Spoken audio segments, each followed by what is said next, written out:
ನಮಸ್ಕಾರ ನಮಸ್ಕಾರ ನಮಸ್ಕಾರ. ಈಗ ಒಂದು ರೇಣುಕಾಸ್ವಾಮಿ ಆಯಿತು. ರೇಣುಕಾಸ್ವಾಮಿ ಆದಮೇಲೆ ಈಗ ಪ್ರಥಮ್ ಆಯಿತು. ಪ್ರಥಮ್ ಆಯಿತು. ಪ್ರಥಮ್ ಆದಮೇಲೆ ಈಗ ನಟಿ ರಮ್ಯಾ ಹಿಂದ್ಗಡೆ ಈ Darshan so called fans cum ಗೂಂಡಾಗಳು ಬಿದ್ದಿದ್ದಾರೆ. ಕರ್ನಾಟಕನ ಏನೋ ಅನ್ಕೊಂಡಿದ್ದೀರ ನೀವೆಲ್ಲ? ಹೇ ಹಳೆ ಬೇವರ್ಸಿಗಳ, ನಿಮಗೆ ನಟಿ ರಮ್ಯಾ ತರ ಆ ಲೆವೆಲ್ಗೆ ಹೋಗೋ ಯೋಗ್ಯತೆ ಅಂತೂ ಇಲ್ಲ. ಪುಡಾರಿಗಳ ಮೊಬೈಲ್ ಸಿಗುತ್ತೆ ಅಂತ ನಾನೇ ನಿಮ್ಮನ್ನು ನೋಡಿಲ್ಲ ಅನ್ಕೊಂಡಿದ್ದೀರಾ? ದರ್ಶನ್ಗೆ ರಿಪೇರಿ ಮಾಡಿದಾಗ ನೀವು ಕಂಟಿನ್ಯೂಸ್ ಆಗಿ 15 ದಿವಸ 20 ದಿವಸ ನೀವುಗಳು ಮೆಸೇಜ್ ಹಾಕಿರೋದು ಎಲ್ಲ ನೋಡಿದೀವಿ. ಅದಾದ್ಮೇಲೆ ನಮ್ಮೆಲ್ಲ ಗಲಾಟೆ ಆದಾಗ ನಾವು ಹೋಗಿ ಹೊಡೆದ್ವಿ ಅಂತ ನಾವು ಗುಂಡಾರಿಸಿದ್ವಿ. ಅದನ್ನು ಅನುಭವ ಇದೆಯಲ್ಲ. ಏನೋ ಬಂದಿರೋ ದೊಡ್ಡ ರೋಗ ನಿಮ್ಗೆ. ನಟಿ ರಮ್ಯಾ ಯಾಕೋ ಮೆಸೇಜ್ ಮಾಡಿದ್ರೆ ಹಳೆ ಬೇವರ್ಸಿಗಳ, ಏನ್ ಸಮಾಜನ ಇದು? ಏನ್ ಸಂಸಾರಸ್ತು ಸಮಾಜನ? ಡೆಮೋಕ್ರೆಟಿಕ್ ಸೆಟಪ್ ಇಲ್ಲ ಗೂಂಡಾಗಳು ಮಾಫಿಯಾಗಳು? ಅವನು ಮಾತ್ರ ಏನೋ ದರ್ಶನ್ ಮಾತ್ರ ಮನುಷ್ಯ, ಇನ್ನು ಬೇರೆಯವರೆಲ್ಲ ಏನೋ ಅವನ್ ಚೇಳಗಳ, ಅವನ್ ಗುಲಾಮ್ರ? ಹಳೆ ಬೇವರ್ಸಿಗಳ. ಕರ್ನಾಟಕದ DGP ಪೊಲೀಸರು ಬದುಕಿದ್ದೀರಾ? ಕರ್ನಾಟಕದಲ್ಲಿ ಬದುಕಿದ್ದೀರಾ? ಇವರುಗಳು ಒಂದು ಏನೋ ಸ್ಟಾರ್ ನಟಿಗೆ ರೇಣುಕಾಸ್ವಾಮಿ ತರ ಎತ್ತೀನಿ ಅಂತಂದ್ರೆ ಇನ್ನು ಸಾಮಾನ್ಯ ಜನರ ಗತಿ ಹಂಗೆ. ನಟಿ ರಮ್ಯಾ ಸೀರೀಸ್ ಆಫ್ ಟ್ವೀಟ್ ಮಾಡಿದ್ದಾರೆ. ಅವರು ಸರಿಯಾಗಿ ಕೊಟ್ಟವ್ರೆ. ನಾವ್ಯಾರು ಬಗ್ಗೆಟ್ಗಳಲ್ಲ, 100% ನಾವ್ಯಾರು ಬಗ್ಗೆಟ್ಗಳಲ್ಲ. ಅವನ ಪ್ರಥಮ್ಗೆ ನೋಡಿದ್ರೆ, ಇವನಿಗೆ ರೇಣುಕಾಸ್ವಾಮಿಗೆ ನೋಡಿದ್ರೆ ಕೋಳಿ ಕುರಿ ತರ ಕೊಂದು ಜೈಲ್ಗೆ ಹೋಗಿ ಬಂದು ಈಗ ಅವನ್ ಪ್ರಥಮ್ಗೆ ಡ್ರ್ಯಾಗರ್ ಇಕ್ಕಿ ಈಗ ನಟಿ ರಮ್ಯಾಗೆ ಕರ್ನಾಟಕದ DGP ಸಲೀಂ ಅವರೇ, ಬೆಂಗಳೂರು ಸಿಟಿ ಪೊಲೀಸ್ ಕಮಿಷನರ್ ಅವರೇ, ಯಾರು ಇವರು? ಇವ್ರ ಮೇಲೆ ಗೂಂಡಾ ಆಕ್ಟ್ ಹಾಕ್ಬೇಕು.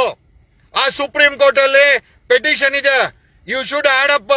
ಈ ಪ್ರಥಮ್ ಮೇಲೆ ಈ ರೀತಿ ಥ್ರೆಟ್ನಿಂಗ್ ಮಾಡ್ತಾ ಇರೋದು ಅವ್ನ ಶಿಷ್ಯಂದ್ರು ಡ್ರ್ಯಾಗರ್ ಇಟ್ಟಿರೋದು. ಆಮೇಲೆ ರಮ್ಯಾಗೆ ಕೆಟ್ಟದಾಗಿ ಕೊಲೆ ಮಾಡ್ತೀವಿ ಅಂತ ಬೆದರಿಕೆ ಆಗಿರೋದನ್ನ ಸುಪ್ರೀಂ ಕೋರ್ಟ್ ಗಮನಕ್ಕೆ ತರಬೇಕು. ಅವನು ದರ್ಶನ್ ಬೇಲನ್ನ ಕ್ಯಾನ್ಸಲ್ ಮಾಡಿಸ್ಬೇಕು.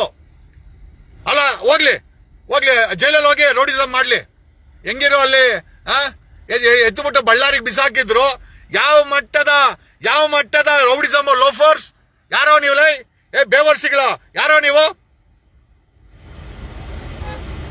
What you think? ಕರ್ನಾಟಕನ ಏನ್ ಅನ್ಕೊಂಡಿದ್ದೀರಾ? ಏನೋ ಅನ್ಕೊಂಡಿದ್ದೀರಾ? ಏನ್ ಥೈಲ್ಯಾಂಡ್ ಇದು? ಕರ್ನಾಟಕನ ಬೆಂಗಳೂರ ಏನ್ ಥೈಲ್ಯಾಂಡ್ ಅನ್ನ ಇದು? ಯಾರೋ ನೀವು ಮೆಸೇಜ್ ಮಾಡಕ್ಕೆ? ಒಬ್ಬ ನಟಿಗೆ ಬಿಡಲ್ಲ, ಪ್ರಥಮನ್ ಬಿಟ್ಟಿಲ್ಲ, ರೇಣುಕಾಸ್ವಾಮಿನ್ ಕೊಲೆ ಮಾಡಿದ್ರು. ಈಗ ನಟಿ ರಮ್ಯಾಗೆ ರೇಣುಕಾಸ್ವಾಮಿ ತರ ಕೊಲೆ ಮಾಡ್ತೀವಂತ ಏನೋ ಬೆಂಗಳೂರಿನ ಪೊಲೀಸ್ ಕಮಿಷನರ್ ಅವರೇ, this is A very very serious offence. ಒಬ್ಬ ನಟಿಗೆ ಈ ರೀತಿ ಏನೋ ಕೊಲೆ ಮಾಡ್ತೀವಿ ಅಂತ ಬೆದರಿಕೆ ಓಪನ್ ಆಗಿ ಹಾಕಿದ್ದಾರೆ ಅಂದ್ಮೇಲೆ ಮಾಫಿಯಾಗಳು ಕರ್ನಾಟಕವನ್ನ ರೂಲ್ ಮಾಡಕ್ಕೆ ಬಿಡ್ಬೇಕಾ? ಯಾರೋ ಹಾಕವನೆ, ಏನೋ ಶಿಷ್ಯ ಕೆರದಲ್ಲಿ ಬೀಳ್ತವೆ, ಶಿಷ್ಯ ಕಾಲಲ್ಲಿ ಹಾಕಿರೋದು 12 ಸೈಜು ಶೂ ಚಪ್ಪಲಿ ಶಿಷ್ಯ. ಹಳೆ ಬೇವರ್ಸಿಗಳ ಮನೇಲಿ ಊಟ ಹಾಕ್ತಾರೆ, ತಿಂದುಬಿಟ್ಟು ಬಂದು ಡ್ರಗ್ಗಳು ಮಾರ್ಕೊಂಡು ಡ್ರಗ್ಗಳು ಏರ್ಸ್ಕೊಂಡು ಎಣ್ಣೆ ಹೊಡ್ಕೊಂಡು ಪುಡಾರಿಗಳ ತರ ಓಡಾಡ್ಕೊಂಡು ಕೈಯಲ್ಲಿ ಸಿಕ್ಕರೆ ಡ್ರ್ಯಾಗರ್ ಇಟ್ಕೊಂಡು ಹಳೆ ಬೇವರ್ಸಿಗಳ. ನೀವೆಲ್ಲ ಕ್ರಿಮಿನಲ್ಸ್ ಅಲ್ಲಿ. ಇಂಥ ಕ್ರಿಮಿನಲ್ಸ್ಗೆಲ್ಲ ಯಾವನು ಕೇರ್ ಮಾಡಲ್ಲ. ನನ್ನ ಗಾಡಿಲಿದ್ದಾಗ ಸಿಕ್ಕಿದ್ರೆ ಕತೆನೆ ಬೇರೆ. ನಿಂಬೆ ಹಣ್ಣು ಗೊತ್ತಾ? ನಿಮ್ಮ ಅಪ್ಪನಂಗಿದ್ದೀವಿ ನಾವುನು. ಹಲ್ಕಟ್ ಲೋಫರ್ಗಳ ಪುಡಾರಿಗಳ ಪೊಲೀಸರ ಕೈಯಲ್ಲಿ ಬಾಂಬೆ ಕಟ್ಟಾಕ್ಸ್ತೀನಿರಲಿ. ಪೊಲೀಸರ ಕೈಯಲ್ಲಿ ಬಾಂಬೆ ಕಟ್ಟು. ಅವನು ಬಾಸ್ ಅಲ್ಲ. ಓಕೆ, ನಿಮ್ಮಂತ ಪುಡಾರಿಗಳನ್ನ ಬೆಳೆಸ್ತಾವನೆ ಅಂತಂದ್ರೆ ಅವನು ದೊಡ್ಡ ಮಾಫಿಯಾ. ಏನೋ ಅಪ್ಪಿ ನಟ ಆಗಿದ್ದಾನೆ, ಅದರ್ವೈಸ್ ಅವನು ಯಾವ ಮಾಫಿಯಾಗ ಏನ್ ಕಮ್ಮಿ ಇಲ್ಲ. ಓಹೋ, Jaggu coming, I am coming film ಅಲ್ಲಿ ಅದು. ಇಲ್ಲೇನಾದ್ರು ರೇಣುಕಾಸ್ವಾಮಿನ ಮುಟ್ಟಿದ್ದಕ್ಕೆ 5 ತಿಂಗಳು ಜೈಲು. ಮೋಸ್ಟ್ಲಿ ಸುಪ್ರೀಂ ಕೋರ್ಟ್ ಹೊಗೆ ಹಾಕೋ ತರನೇ ಐತೆ ಬಿಡ್ರ. ಏನೋ ಟೈಮ್ ಅವನಿಗೂ ಹತ್ರಕ್ಕೆ ಬಂದಂಗ ಐತೆ. ವಾಪಸ್ ಜೈಲಿಗೆ ಕಳ್ಸಂಗಿದ್ದೀರಾ ನೀವೆಲ್ಲ? ನಿಮ್ಮ ಉಚ್ಚಾಟ ನೋಡಿದ್ರೆ 100% ಶಿಷ್ಯ ಹಳೆ ಬೇವರ್ಸಿಗಳ, ನಿಮ್ಮನ್ನ ಹಳೆ ಬೇವರ್ಸಿಗಳಂತಾನೆ ಕರೆಯೋದು. ಸಮಾಜಘಾತುಕ ಹಳೆ ಬೇವರ್ಸಿಗಳ. ಯಾರೋ ನೀವು ಲೇ, ಯಾರೋ ಸೌಜನ್ಯ ಒಕ್ಕಲಿಗರು, ರಮ್ಯಾ ಕೂಡ ಒಕ್ಕಲಿಗರು, ಬೆಂಗಳೂರಿನ ಕಟ್ಟಿದ ಕೆಂಪೇಗೌಡ ಅವನು ಒಕ್ಕಲಿಗರು, ಹಳೆ ಬೇವರ್ಸಿಗಳ